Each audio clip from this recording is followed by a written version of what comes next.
Siapa yang mau ngenolin tabungannya? Kalau pengen punya 10 miliar, lu sedekah 1 miliar dong. Jadi saya tuh punya kata-kata sakti. Saya bilang, saya Yusuf Mansur sekarang ini tiap bulan bagi-bagi antara 12 sampai 15 miliar rupiah, betul kan? Petra nih besok nih akan menjadi owner dari DCA. Akan bakal ditolong sama Allah, jadi cakep. Karyawan-karyawati pada disenengin, bukan cuma dibayarin gaji yang tertundanya, tapi dibikinin rumah, dibikinin kemudian sekolahan, dibikinin ini itu, sehingga kemudian berubah. Percaya bisa begitu? Iya mas, ini mas, juga mas 2 periode mas, 2021 sama 2020, 2021 belum dibayarin. Bahkan THR juga belum dibayarkan. Iya, Masya Allah. Padahal ini perusahaan syariah ya katanya ya. betul sekali katanya syariah, tapi karyawannya kasihan mas. Oke. Jangan seperti yang Bapak bilang kemarin, jangan jarkoni Pak ya. Oh, jangan jarkoni atau omdo. Kalau di Jawanya namanya jarkoni, ngajarin lakoni, tapi kalau di Jakarta omdo, omong doang gitu. 500.000, bang. Nanti dapat 5 juta, sang. 500 juta, sang. 5 miliar, sang. 50 miliar, subhanallah. 100 juta dapatnya 1 miliar. Sedekah 200 juta dapatnya 2 miliar. Mereka sedekah saja 200 juta, nanti kan dapat uang 2 miliar untuk bayar klien saya ini. Assalamualaikum warahmatullahi wabarakatuh. Jumpa lagi teman-teman bersama saya Aji di Jaya TV. Gimana kabar kalian teman-teman semuanya di bulan Ramadan ini? Semoga puasa kita tetap lancar ya. Kali ini saya berada di kediaman Pak Jani Mustafa. Seperti yang kita ketahui bersama, Pak Jani Mustafa ini adalah bertindak sebagai selaku kuasa hukum 14 ex karyawan Paytren ya Pak ya? Betul. Dalam upaya menuntut hak-hak yang belum terpenuhi, dan bagaimana perkembangan sampai dengan saat ini. Langsung saja kita berbincang-bincang dengan Pak Jani Mustafa. Assalamualaikum Pak Jani Mustafa. Waalaikumsalam warahmatullahi wabarakatuh. Mas Haji, sehat Mas Haji? Alhamdulillah. Bagaimana Pak perkembangan upaya gugatan Paytren ini Pak? Jadi kemarin saya tanggal 22 April 2022 saya mendatangi kantor suku dinas tenaga kerja dan transmigrasi Kota Bandung, Mas. Oh gitu.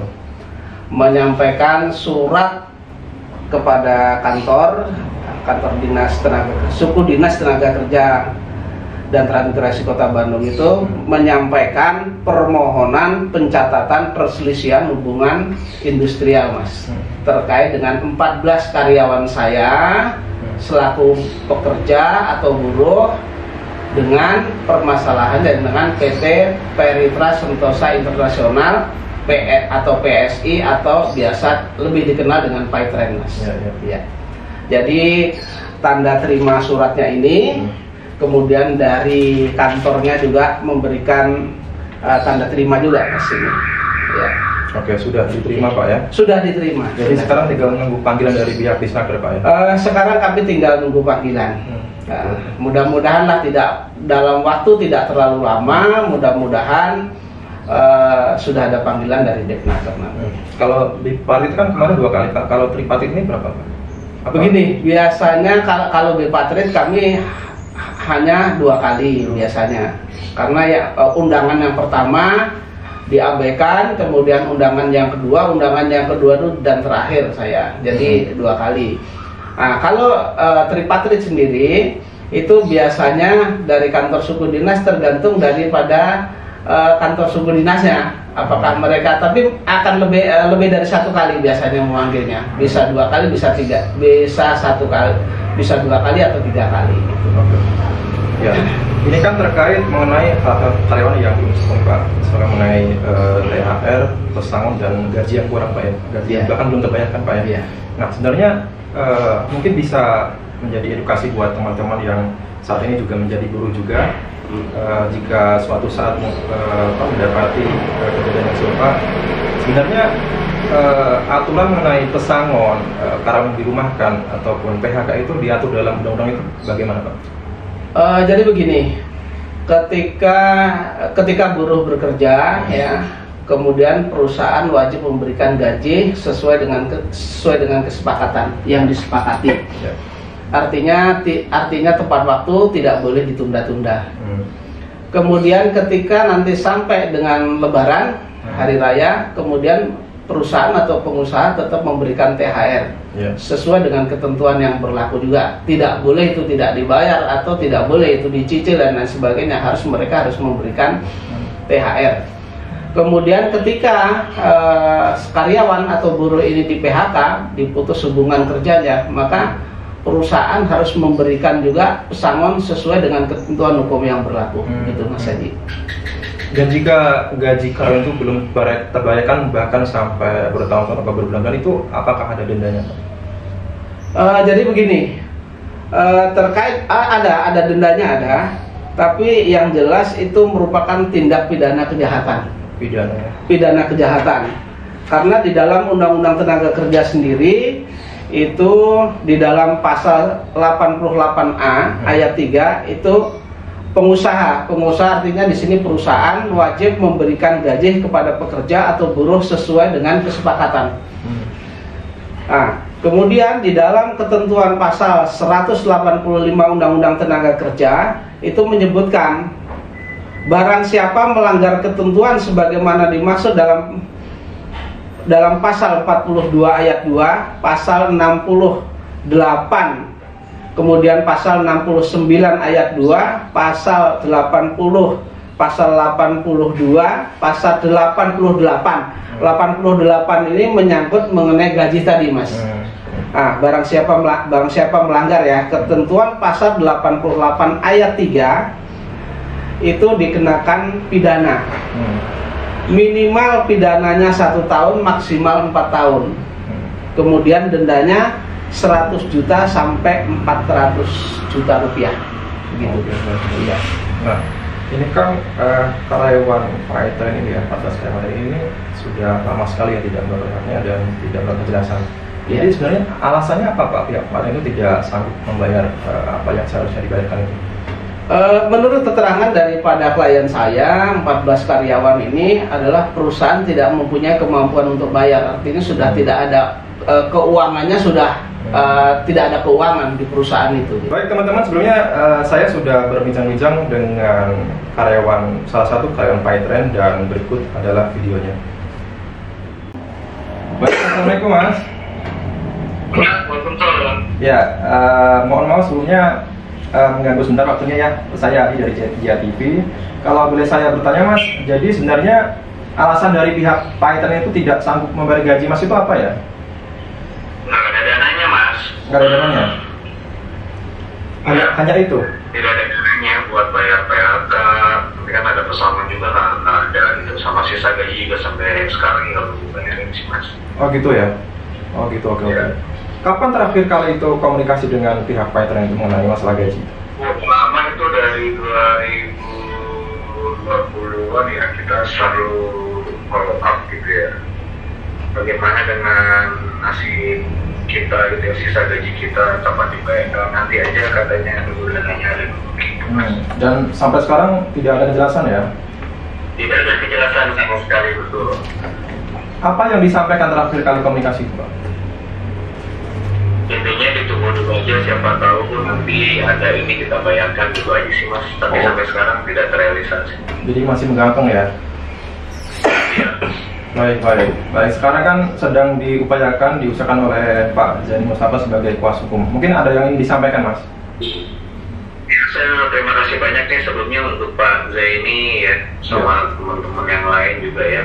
Saya salut aja nih buat Pak Zaini dan tim gitu ya. Terima kasih telah membantu rekan-rekan semua untuk memenuhi haknya yang harus wajib dibayarkan. Begitupun dendanya gitu loh Pak. Gitu. Oke. Ya. Oke, mungkin cukup itu Mas ya. Oh iya Mas, sama ini Mas, THR juga Mas, 2 periode Mas, 2021 sama 2020, 2021 belum dibayarin. Bahkan THR juga belum dibayarkan? Iya. Masya Allah. Padahal ini perusahaan syariah ya katanya ya? Betul sekali, katanya syariah, tapi karyawannya kasihan Mas.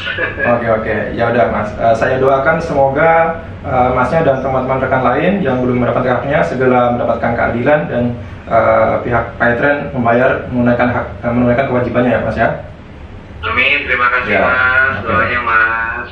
Oke, baik teman-teman, itulah tadi perbincangan saya dengan salah satu karyawan pesantren di mana beliau menyebutkan bahwa sudah lama sekali ya, sudah hampir 20 tahun, sejak tahun 2020 ya, tidak berjelasan mengenai, bahkan THR-nya juga belum terbayarkan sampai saat ini.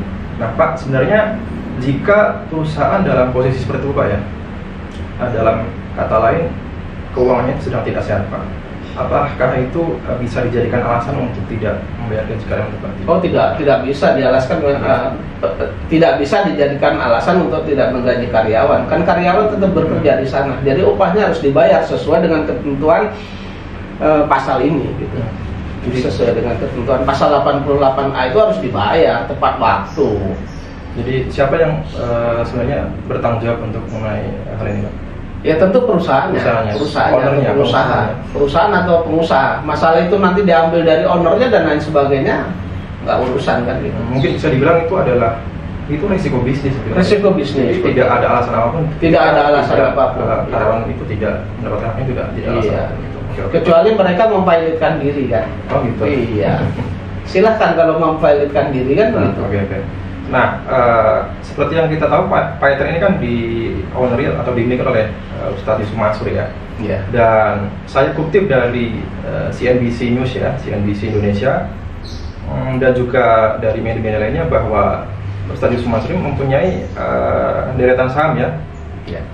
Kurang lebih 14 saham saya catat, diantaranya adalah PT Rico Asia Indonesia, PT Zebra Nusantara, PT BRI Syariah, Garuda Indonesia, PT Bank MNC, PT Wika, dan mungkin masih banyak lagi yang lainnya. Nah, ini Pak, pendiri Payter, pengusaha ini, Ustadz Yusuf Mansur ini, di sisi lain itu mempunyai banyak saham Pak. Ya, artinya kan bisa dibilang beliau ini mampu Pak, ya, pasti mampu untuk menggaji atau membayar karyawan-karyawan ini Pak. Jadi ini kan sangat ironis Pak. Menurut Bapak tanggapannya bagaimana? Nah ini yang saya menjadi terheran di sini, Mas. Yang menjadi keheranan saya di sini kan. Menurut saya kalau mereka memang benar-benar memiliki saham dan itu banyak, tentu keuangannya juga mampu. Harus mampu ya. Sebagaimana kita ketahui bahwa PT PSI atau Paytren, lebih dikenal dengan Paytren, ini kan kita kenal bahwa ownernya itu adalah Ustadz Yusuf Mansur. Kalau mereka mampu, kenapa ini nggak dibayar saja kan begitu? Kenapa tidak dibayar saja? Anggaplah misalnya mereka, oh ini kewajiban perusahaan bukan kewajiban saya. Anggaplah mereka bersedekah. Mereka kan selalu meminta orang bersedekah. Anggap saja ini bersedekah kepada karyawan begitu. Padahal beliau sendiri mengajarkan bahwa jika sedekah misalkan 1 juta itu akan dibayar oleh Allah itu sebesar 10 juta. Sedekah 10 juta dibayar 100 juta. Nah, berarti kan Ustadz ini tidak bisa mempraktekkan apa yang sebenarnya diajarkan Pak. Nah inilah yang kita tagih. Ini yang kita tagih. Kepada 14 karyawan saya ini berapa sih jumlahnya kan? Tidak terlalu besar lah, tidak terlalu besar. Dibandingkan kekayaannya ya. Dibandingkan kekayaannya kan paling hanya ya sekitar mungkin sekitar 1,5 miliar sampai 2 miliar lah. Ya sudah, kalau mau bayar ini kan sedekah 100 juta dapatnya 1 miliar. Sedekah 200 juta dapatnya 2 miliar. Mereka sedekah saja 200 juta, nanti kan dapat uang 2 miliar untuk bayar klien saya ini. Kalau pengen punya 10 miliar, lu sedekah 1 miliar dong. Kita tagih itu Mas. Kita tagih itu. Jadi ya karena ini sering disampaikan di ceramah-ceramah beliau, sering disampaikan di pengajian-pengajian beliau. Sekarang buktikan itu. Jangan seperti yang Bapak bilang kemarin, jangan jarkoni Pak ya. Oh jangan jarkoni atau omdo. Kalau di Jawanya namanya jarkoni, ngajari orang lakoni, tapi kalau di Jakarta omdo, omong doang gitu. Ya, teman-teman, jadi jarkoni itu adalah mungkin sebuah kata dari bahasa Jawa ya. Jarkoni itu berasal dari bisa ujar orang iso nglakoni Pak ya. Iya, jadi bisa ngomong, bisa ngajarin, tapi tidak bisa mempraktekkan omongannya sendiri gitu kan. Padahal beliau sendiri kan juga di sisi lain pada saat ceramah juga seringkali meminta atau mungkin ada unsur ya, tak dalam tanda kutip pemaksaan ya. Mungkin doktrin atau apa ya, bisa dibilang mengenai mengenolkan tabungan. Siapa yang mau ngenolin tabungannya? begitu kan, menggunakan tabungan begitu kan. Jadi kalau kita yakin, nah nanti pasti Allah itu akan membalas dengan lebih besar lagi gitu. Nah ini juga yang menjadi ironis juga, beliau ini seorang ustadz dan juga mengklaim ya perusahaannya itu perusahaan syariah, tetapi nah dalam urusan THR, THR itu kan padahal sangat dibutuhkan pada saat hari raya Pak ya. Iya. Itu bahkan tidak dibayarkan kepada karyawan. Ini bagaimana? Ya inilah ironisnya kan. Kita mengaku berlabel syariah, mengaku islami, tetapi kelakuannya ya begitu sebagaimana keterangan keterangan dari karyawan tadi kan yang kita hubungi, bahwa beliau sudah 2 tahun tidak menerima gaji, tidak menerima THR kan begitu. Nah, oke. Ya, jadi itu sangat disayangkan ya teman-teman. Seharusnya beliau yang sebagai ustadz artinya lebih mengerti ya Pak ya. Iya, bukan disayangkan lagi, sedih kita mendengar. Sedih sekali mendengarnya ketika berbicara seperti wah islami benar, seperti menjalankan syariat Islam benar, tetapi kenyataannya dalam prakteknya tidak dilakukan gitu. Oke. Ya. Iya. Oke teman-teman. Di sini saya akan memutar sebuah video yang sempat saya record ya mengenai saat Ustadz Yusuf Mansur itu berceramah mengenai tentang sabar gitu ya. Dan saya duga beliau itu sedang menyindir karyawan Paytren. Ini saya putar saja. Tolong sama Allah jadi cakep. Karyawan-karyawati pada disenengin, bukan cuma dibayarin gaji yang tertundanya, tapi dibikinin rumah, dibikinin kemudian sekolahan, dibikinin ini itu, sehingga kemudian berubah. Percaya bisa begitu? Itu tadi teman-teman ceramah dari Ustadz Yusuf Mansur mengenai ayat tentang sabar, dan itu terkesan ditafsirkan sesuai dengan keinginan sendiri untuk pembelaan gitu Pak. Bahkan sempat menyinggung bahwa karyawan begitu kan dibuatkan rumah. Nah itu saya juga nggak tahu, itu mungkin nanti bisa dikonfirmasi kepada kadang ya. Mungkin Bapak ingin mengomentari Pak? 14 karyawan sesuai dengan keterangan dari 14 karyawan yang saya pegang dan saat ini menjadi klien saya, jauh dari perkataan itu tadi Mas, itu tadi. Jangankan dibuatkan rumah, jangankan dibuatkan sekolahan, jangankan macam-macam lah ya. Sementara gaji saja tidak dibayar, kemudian THR tidak diberikan, kemudian pesangon tidak diberikan.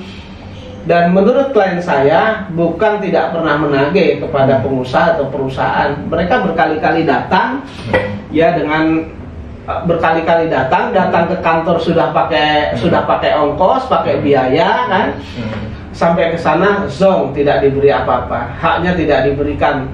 Ya setidak-tidaknya diberikanlah sedikit biar untuk ganti ongkos mereka, bensin mereka. Mereka mengatakan tidak. Nah itu tadi ya, itu semua ironis sekali ya. Jadi atas dasar apa ya Ustadz Yusuf Mansur mengatakan bahwa menyinggung karyawan dibuatkan rumah itu juga segini aja Mas. Apa? Kalau itu memang pernah dibuatkan rumah, pernah buatkan sekolahan, tolong itu dibuktikan gitu. Nah itu. Karyawan yang mana yang dibuatkan rumah, karyawan mana yang dibuatkan sekolahan, karyawan mana yang mendapat fasilitas bagus. Oke. Setahu saya 14 karyawan saya ini menderita Mas, kerja di sana. Gitu. Jadi sebenarnya saat ini tuh status karyawan yang sedang Bapak perjuangkan itu statusnya bagaimana sih Pak? Masih bekerja di rumah atau bagaimana? Yang 14 karyawan yang 14 karyawan sudah di PHK, satu karyawan dirumahkan. Oh gitu. Iya. PHK tapi pesangon belum terbayar. PHK tapi HA-nya tidak diberikan. Jangankan HA-nya pesangon, gajinya saja yang tertunda tidak dibayar. Gaji bahkan tertunda, tidak. THR juga tidak dibayar. Kemudian jangankan pesangonnya ya jelas nol lah Mas. Gitu. Oke. Nah ini yang perlu nanti saya beberkan ketika tripatrit di suku dinas tenaga kerja transmigrasi Kota Bandung. Dan juga akan saya beberkan ke pengawas ketenaga kerjaan, akan saya sampaikan agar mereka merekomendasikan ketika itu tidak dibayar nanti akan direkomendasikan untuk diproses pidananya Mas. Oh begitu. Iya.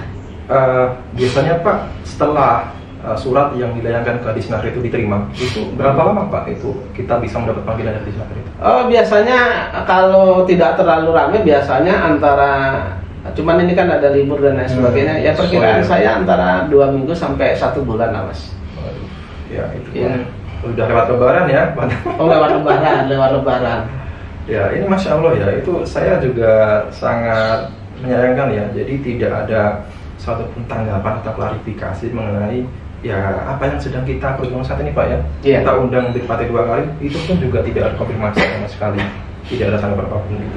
Seakan-akan jadi karyawannya bahwanya yang berjasa kepada perusahaan itu dicuekin, Pak, diabaikan begitu, Pak ya. Jadi begini, kemarin itu saya undang Bupati, saya tunggu di kantor. Yang pertama sampai dengan jam 3 sore atau jam 15, yang kedua juga sama.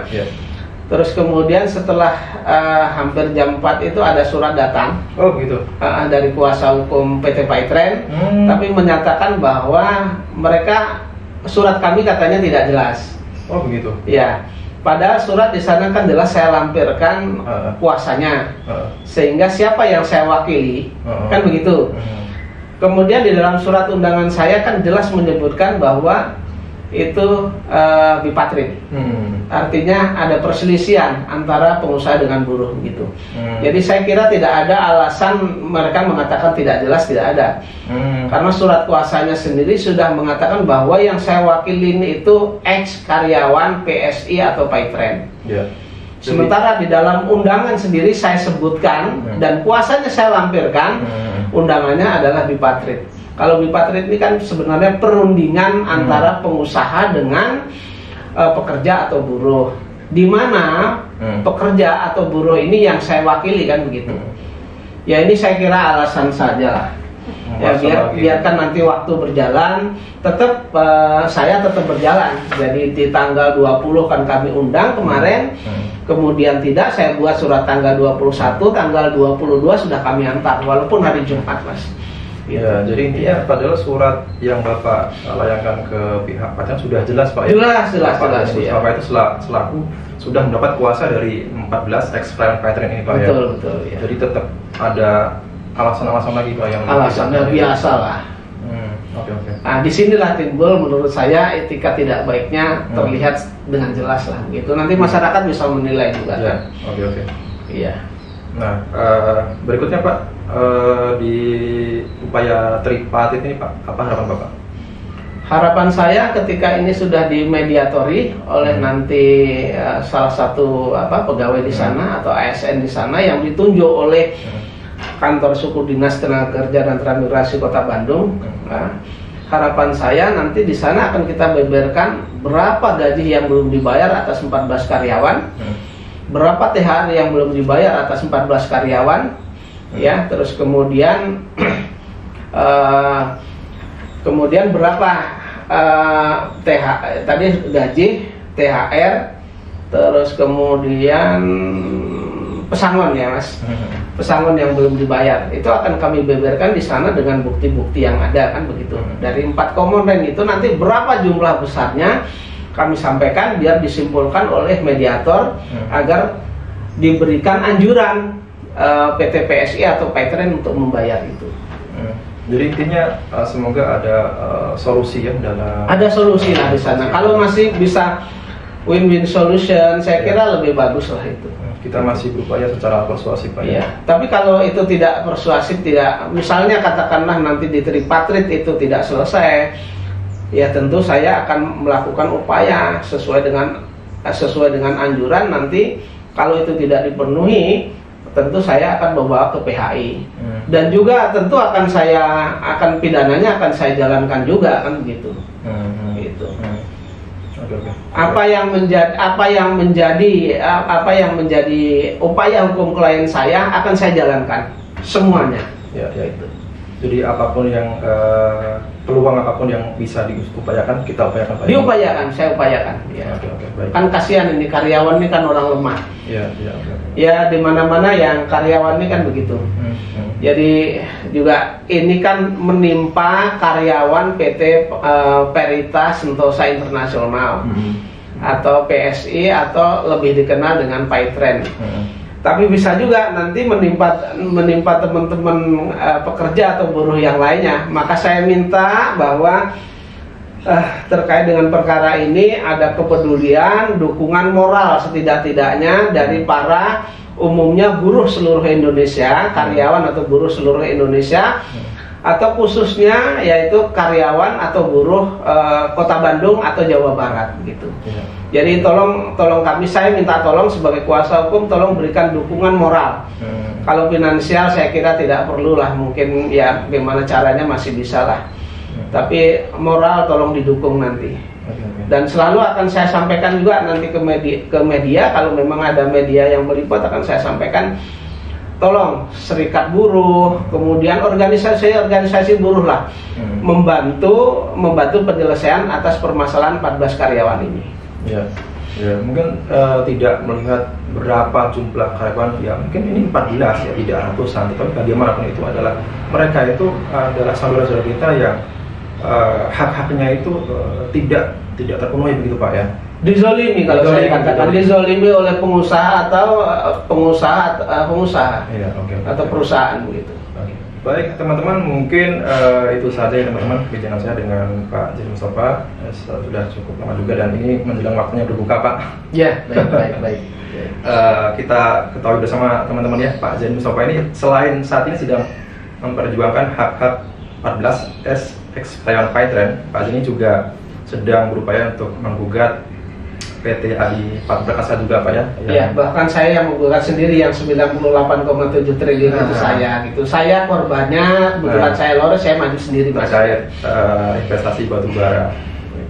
Bapak Zaini selaku penggugat dan juga kuasa hukum untuk dirinya sendiri, Masya Allah. Dan mungkin nanti ada yang mengejutkan Mas setelah Lebaran. Ada lagi, Insya Allah menggelegar itu, akan menggelegar seluruh Indonesia. Ya, kita doakan teman-teman ya untuk Pak Zaini, semoga tetap semangat dan tetap ya kita dukung tetap ini Pak berjuang Pak. Iya. Jadi ada perkara kemarin, ada orang menghubungi saya, kemudian berkas sudah dikirim kepada saya, sedang saya pelajari dan ini mungkin lebih wow gitu. Oke. Nah kita bikin penasaran aja Pak ini ya. Iya. Kita tunggu saja apa yang menjadi kejutan berikutnya. Iya. Mudah-mudahan setelah saya pelajarin, kemudian saya bikin pendapat hukum, kemudian nanti orang memberikan kuasa ke saya, ya nanti kita lakukan upaya hukum dan ini lebih spektakuler menurut saya. Baik Pak. Oke Pak, terima kasih atas waktunya Pak ya. Baik. Dan mungkin itu saja teman-teman, dan saya